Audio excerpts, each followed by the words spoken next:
Mikaela Brewer, and I played basketball at Stanford from 2016 to 2020. And this is my story about why mental health matters for student athletes.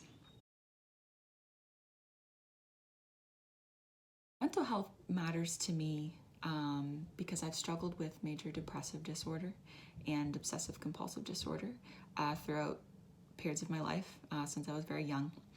And one of my biggest goals, I think now, after having been through that, is to channel my pain and learning through that process. And I want to use my story and mental health advocacy to lift up others' voices and hearts. When the remainder of our season got canceled, so for us that was really just the NCAA tournament, our regular season and everything had wrapped up. We were finished the Pac-12 tournament. I was just walking back to my house on a normal day, about a couple hours before practice, about to go make a coffee, do some reading, get some last minute homework done, kind of like I usually did. And I found out on Twitter, and my phone was just blowing up in my pocket, and we called a meeting almost like immediately.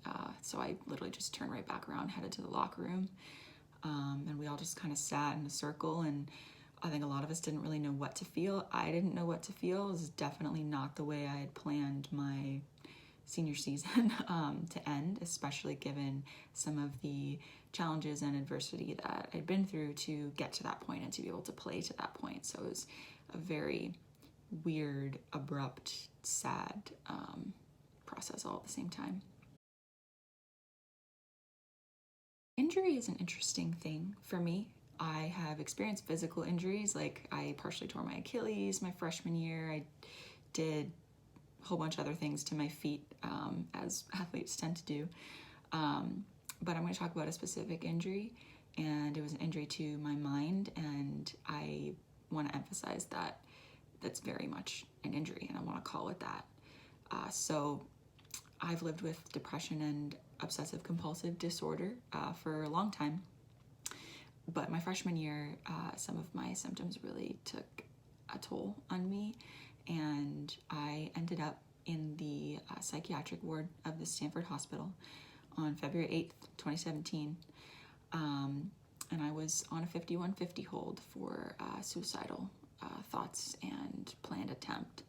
So I was in, like, I don't even know how to describe how dark of a place that was, how scary of a place that was. I remember I wasn't allowed to eat with anything but a spoon, and anytime that I wanted to go to the washroom or get up and do anything or even sleep, there was a police officer in my room right there watching me the whole time. And so it was really, really tough. That was a really difficult part of my life, and I had to walk away from basketball and yeah, take care of my mind. But the real kicker was, like, I was member of the Canadian national women's basketball team. I was on full scholarship at Stanford for basketball, and I was the first Canadian women's basketball player to play at Stanford. And so I had all these things going for me. On the outside, it looked like I had just everything I'd ever wanted. But, you know, your mind doesn't always show how in pain it is. And so I think that's just a really important message to get across, that it's not visible, especially in athletes we have this mental toughness tangent where we have to keep everything bottled up. And that's just not healthy or true. No one is devoid of emotion and pain in that regard. Throughout the process of healing, I learned to see, I think, pain as relative and purposeful. I think those are the two big ones. My mental pain isn't any less validated because of what it appears to be relative to anyone else's pain. Like, you see someone else going through something, and our immediate thought is, oh, that's way worse than what I'm going through. Why should I feel the way that I do? And that's not a good way to go about thinking about it. Pain is relative, and there's also so much purpose in the things that we experience and what we can learn from it.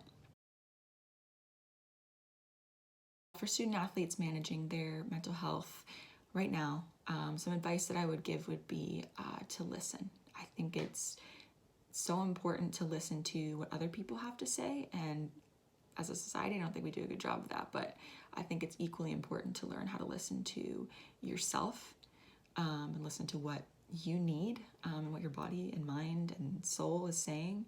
I really love this quote by Mary Oliver that's attention leads to devotion.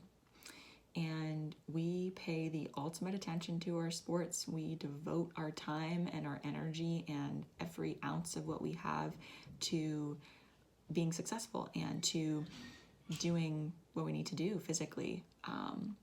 But I want you to think about like channeling that towards your mind in the same way. So pay as much attention to your mind and become as devoted to the functioning of your mind as you are to the way that your body works, because they're actually interconnected.